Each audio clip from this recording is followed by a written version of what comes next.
Hey, it's your boy Easy, and on today's episode of Easy Opens, we're going to be taking a look at the Chun-Li figure from SH Figuarts. So let's get this figure free from its plastic prison, take a look, and see what we think about Chun-Li.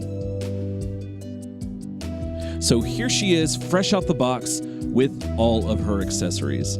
Now, if you're not familiar with Chun-Li, she made her first appearance in Street Fighter II back in the year of 1991. She was the only female fighter in Street Fighter II, at least in the original version, and she's from China, so in the world tour where you're going around fighting everybody, you'd have to go to China to fight her. She's also, a little bit into her backstory, she's also an undercover Interpol agent who, at least at the beginning, is attempting to avenge her father's death at the hands of M. Bison. Another thing that she's probably most known for is that she has a signature move, and I'm going to attempt this, the Hayakuretsu Kayaku. I think I said that right. And basically that's like the lightning legs where she just, does 1,000 kicks at you, and it's, you can't, I can't remember if you could, I think you could block it, but like if you tried to jump at her and get her, you couldn't when she was doing it. I think you just pressed the kick button super fast and it would do it. E Honda did the same thing with his hands, but either way, she has her signature move called the Hayakuretsu Kayaku, which appropriately, this figure comes with an accessory to sort of replicate that. And speaking of that, let's go ahead and get back to the figure. So Chun-Li comes with 4 sets of hands, 3 faces, a kick effect, which is the Hayakuretsu Kayaku effect, and the dio pieces, the diorama pieces that so far her and Ryu have come with, and all the other Street Fighter figures have come with these diorama pieces. Now, she comes with 3 faces. Her standard one that is on the figure when you buy it is a very serious look that's kind of stern, I guess you could say, and very focused. The other one is an open-mouthed kind of attacking or yelling effect, expression on her face. And then the third face is more of a general kind of relaxed look where she's paying attention, but she's not super focused and like fighting or whatever. She comes with 4 sets of hands. She comes with 2 fists and a myriad of open hands in different variations. And then she also comes with her kick effect, which is really neat, and it comes with its own stand. This thing is pretty cool. You kind of pull it apart and then put her foot in it and then put it back together, and it kind of creates, as best as they can, the look of her doing her 1,000-foot or lightning kick.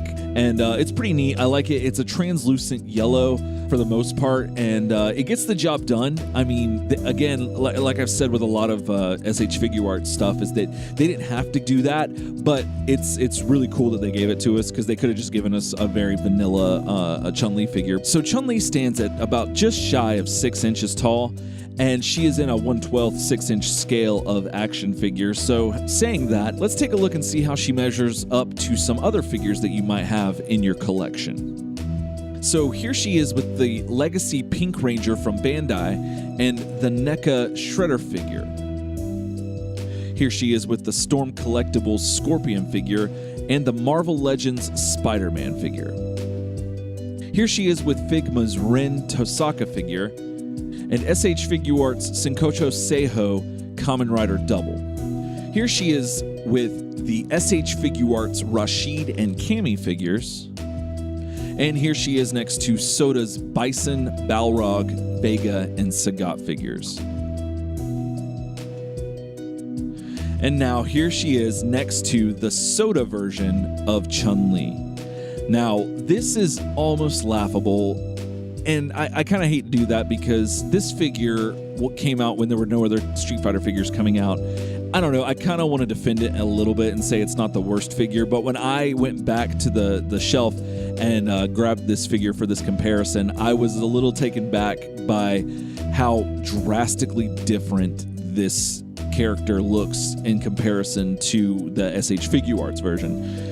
It would be one thing if Soda were consistently not good with their figures, but the majority of the Street Fighter figures are fantastic, and I think that they've done other female characters really well, like the Cammy and the Sakura. Those were all done really well. I just feel like Chun-Li kind of missed the mark a little bit, and that is definitely, if it wasn't evident before, it is very evident here with this comparison shot. So, all right, so let's go ahead and talk about the sculpt and the paint on this figure. So I'm going to say right off the bat, I think this figure is damn near flawless. I don't know. As soon as I got her out of the package and started posing her and checking it out, I was just like really excited to have this figure meet all of my expectations, because a lot of times we get shown figures before they come out and you're like, okay, yeah, those are promo shots. They're probably not going to be that way. And we've had figures where that's been the case, where it's like, oh, the paint is off entirely or the sculpt didn't work out quite right. And so it's really nice to have a figure that looks perfect, and that's how I feel about this figure. The sculpt is great, her costume is great, her outfit is great. I feel like Figuarts just nailed this figure as far as sculpt is concerned. And one thing that's a big feature for Chun-Li as far as her character is that, or at least how she's been depicted usually, is that her thighs are very muscular. I believe we got a NECA version of Chun-Li sometime in the past, and they were a little exaggerated on the size of her legs, because that's how they were designed in the game that NECA was basing the figures on. But it just felt a little too extreme. And then you have the soda version, which I don't think, if I'm recalling correctly, had a lot of definition, or at least they weren't like what you would think someone whose signature move was a kicking move would have. And so I like that this figure is kind of like a middle ground with that, and I'm really happy about that. The paint on this figure is fantastic. Everything about it, there's tons of detail. Her outfit looks great, and the paint on it is fantastic. Her face is a beautiful work of art. And people might scoff at the idea of calling a toy art, but somebody had to sculpt and paint that, and regardless of if it's plastic or stone, I think it's still art. The one thing I do have to say, though, which sucks, and I believe that it is probably just relegated to my version that I got, is that the face that she has where she's yelling with her mouth open, mine has a blemish on the paint. I'm not sure what it is, on her left cheek, or at least like in that area.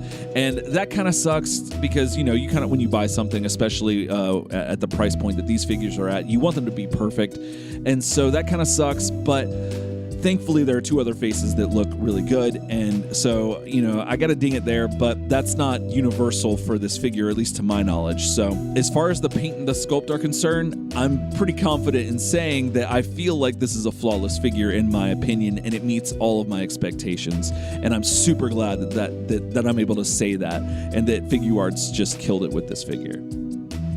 So, let's go ahead and take a look and see what kind of articulation you're gonna get out of this action figure. All right, so let's take a look at the articulation you're going to get out of this Chun-Li figure. So she's got 360 rotation at the head, or the neck, I should say. Her head can look up that far and look down that far. She can look down a lot more than she can look up. Her hair, which is, I believe they're called odongos. They're in these ball things, like bun things on her head. I believe they're called odongos. That's what Sailor Moon calls them, at least. And they're really neat. They're on a swivel joint. It is impeded by her hair, but I was surprised at how much I actually used them when taking photos of the figure to allow for more fluidity of the shot, and actually it was really neat, so I'm glad they included that in there. She also has some articulation, more articulation in the neck that allows for some more range of motion in the head, and that's really cool. Her arms can go up with the sleeves the way they are at this point, about this far, which isn't much, but they are on a 360 rotation, and they have like what I believe is called a butterfly joint. I could be wrong, but there's just a lot of movement in the arm, which is really rad. Another thing that I think is really rad is that they hid her bicep swivel underneath her outfit, the sleeve right there. So she does have 360 swivel rotation at the bicep. She does have elbow articulation, and she does have 360 rotation at the wrist, because the hands are removable. So you get full range of motion there, and that's awesome. Her legs can go up, let's see. Her legs can go up about this high, which is rad, especially, again, like for someone whose special moves are, her kicks. And she does have 360 rotation at the, I guess that's the crotch or the hip or something, I don't know, anatomy. And she does have single jointed knees. and she does have a pivot point at the ankle, as well as toe articulation. And then she, let's see, is there anything else? She has a little bit of a thigh swivel, so you can get a little bit of movement there as well. And I think that's it for the legs, if I'm not mistaken. Her waist, at her waist, she is 360 rotation. And so she can do like a cyclone from Masters of the Universe there if you want. And yeah, she does have a ab crunch as well, so she can get back pretty far, which is rad. I don't know if you can see that very well. And then she can go forward very far as well. And yeah, she has side to side as well. So it's like a whole nother joint in there. So she's got full range of motion at her torso. And yeah, so I think that's it as far as the articulation that you're going to get out of this Chun-Li action figure. All right, so final thoughts on Chun-Li.